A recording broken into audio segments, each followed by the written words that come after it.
Almost 10 साल हो गए हमको देखते हुए, ठीक है। तो बजट को जब देखते हैं तो 1% की भी उम्मीद नहीं रखते हम। I tell you why, because 10 साल को देखा है हमने, 1 साल नहीं देखा, 2 साल नहीं देखा, 3 साल नहीं देखा, 4 साल नहीं देखा, 5 साल नहीं देखा हमने सरकार को, ठीक है।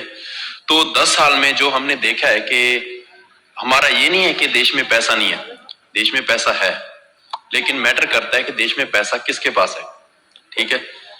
आम जनता के पास कितना पैसे का कैश फ्लो आता है, या कह सकते हो कितना पैसा जाता है। 99% इंडिया का पैसा जो है वो उद्योगपतियों के पास है, वही देश को चला रहे हैं आज। अगर मैं सोचता हूं 11.68 लाख करोड़ रुपीस अगर उद्योगपतियों का माफ हो सकता है, तो 2 लाख करोड़ रुपया किसानों का क्यों नहीं हो सकता। और बातें करते हैं कि किसानों की आयु दुगनी करेंगे जी। 2022 तक बोला था ना, क्या हुई? दुगनी हुई? नहीं हुई, ठीक है। तो मुझे नहीं पता टीवी दिखाएगा या नहीं दिखाएगा, बट ये असलियत है। इकोनॉमी मनमोहन सिंह के जब टाइम था 8.1% ग्रोथ पर चलती थी, राइट। अब इकोनॉमिकल ग्रोथ कितना है? 5.4%। और हम चलो जो 2022 तक जो दिखाए थे दावे, वो तो भूल जाओ, वो तो उन्होंने बोल ही दिया कि जुमला था सभी, वो ठीक है, दैट्स इट। अब क्या दिखा रहे हैं? 2030 का सपना दिखा रहे हैं ना, कि हमारी इकोनॉमी है जो 10 ट्रिलियन इकोनॉमी बनेगा इंडिया। 10 ट्रिलियन दिखा रहे हैं ना कि 10 ट्रिलियन इकोनॉमी इंडिया बनेगा।